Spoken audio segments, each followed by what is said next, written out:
السلام علیکم ورحمۃ اللہ وبرکاتہ۔ سلطان محمود غزنوی سیریز میں آپ سب لوگوں کو خوش آمدید۔ آج ہم سلطان محمود غزنوی کے ہندوستان کے حملے کے بعد حاصل ہونے والے مال غنیمت کے بارے میں ڈسکس کریں گے۔ پچھلی ایپیسوڈز میں ہم نے ڈسکس کیا تھا کہ سلطان محمود غزنوی نے ہندوستان کے چند علاقوں کے اوپر حملہ کیا تھا، جن میں سرفہرست ہیں پنجاب، کشمیر، جنوبی ہند اور اجمیر اور اس طرح کے دیگر قلعے، جن کو سلطان محمود غزنوی نے ڈیر کیا تھا۔ اور وقتاً فوقتاً تقریباً 20 سال میں سلطان محمود غزنوی نے آدھے سے زیادہ ہندوستان کے اوپر حملہ کر کے اس کے اوپر قابض ہو چکا تھا۔ سلطان محمود غزنوی کے ہندوستان کے اوپر حملے سے بہت سا مال غنیمت ہاتھ آیا۔ اس کا اندازہ آپ اس بات سے لگا سکتے ہیں کہ جب راجہ جے پال کے ساتھ سلطان محمود غزنوی کی جنگ ہوئی تھی تو اس میں عورتوں نے اپنے زیور تک بیچ دیے تھے اور خود محنت کر کے جنگی اخراجات کو پورا کیا تھا، اور جس میں 300 ہاتھی بھی شامل تھے۔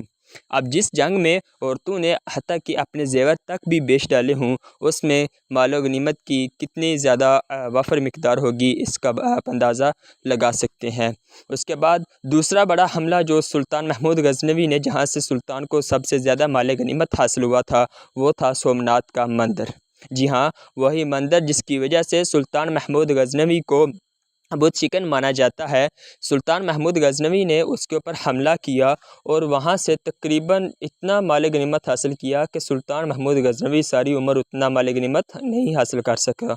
سومناتھ کے مندر کے مال غنیمت میں صرف اتنا اندازہ لگا لیں کہ اس کی گھنٹیاں جو بجتی تھیں اور اس کی جو زنجیریں تھیں وہ بھی سونے چاندی کی تھی، اور جس کمرے میں سومناتھ کا مندر پڑا ہوا تھا اس کے اندر اتنا سونا اور اتنے جواہرات تھے کہ وہاں پہ لائٹنگ کرنے کی بھی ضرورت نہیں تھی، حتیٰ کہ رات کے وقت وہ جو سونا اور چاندی تھا وہی اتنا روشن ہوتا تھا کہ وہاں پہ جو لائٹ ہے اس کی ضرورت ہی نہیں پڑتی تھی، اس قدر سونا اور چاندی وہاں پہ موجود تھا۔ اور تیسرا بڑا سلطان کو جو مال غنیمت حاصل ہوا تھا وہ تھا ہاتھیوں سے سلطان کی جانکاری، یعنی کہ سلطان محمود غزنوی ہندوستان کے اوپر حملہ کرنے کے بعد سلطان کو مال غنیمت میں ہاتھی بھی ملے تھے، اور یہی وہ ہاتھی تھے جنہیں آج ٹینکوں کے برابر قرار دیا جاتا ہے۔ اور سلطان محمود غزنوی نے ان کے ساتھ ہندوستان، نہ صرف ہندوستان بلکہ خراسان، بلخ، بہارا اور بھی جتنی بھی ریاستیں تھیں جو سلطان کے خلاف اٹھتی تھی، سلطان ان کے اوپر حملہ کر کے انہیں تہس نہس کر دیتا تھا، کیونکہ ہندوستانیوں کے علاوہ اور کوئی ہاتھیوں کو چلانا نہیں جانتا تھا، اور یہی وجہ تھی کہ یہی سلطان کا بہت ہی کام کا ہتھیار ثابت ہوا۔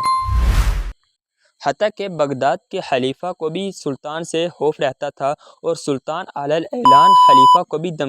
دھمکی دینے سے باز نہ آتے تھے، اور اس کو بھی کہہ دیتے تھے کہ الفیل ما الفیل، یعنی کہ ہاتھیوں کے زور پہ سلطان محمود غزنوی جو تھے وہ خود مختار سلطان بنے۔ یہ کہنا غلط نہ ہوگا کہ ہاتھیوں کو اپنے قبضے میں کرنے کے بعد سلطان محمود غزنوی جو ہے وہ خود مختار سلطان بنے۔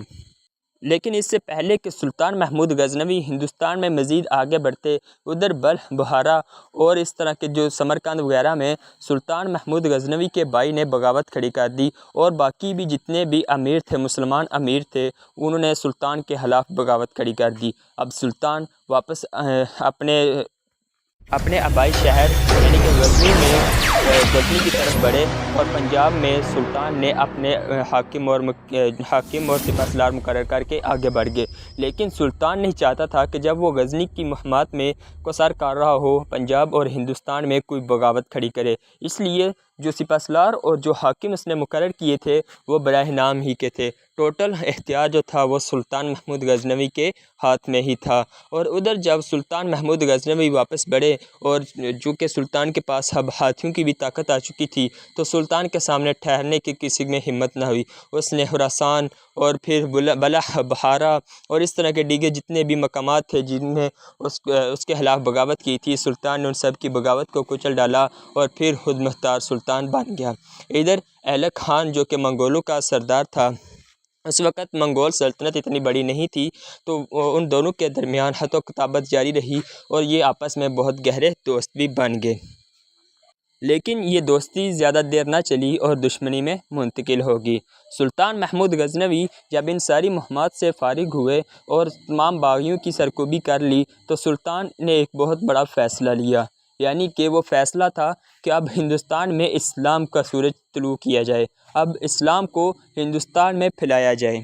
اسی سلسلے میں سلطان محمود غزنوی نے بعض کے نزدیک 12 حملے اور بعض کے نزدیک ہندوستان کے اوپر 17 حملے کیے، لیکن زیادہ مورخ 17 حملوں کے اوپر ہی متفق ہے، 12 کے اوپر نہیں۔ لیکن چاہے 17 ہوں یا 12 ہوں، اس سے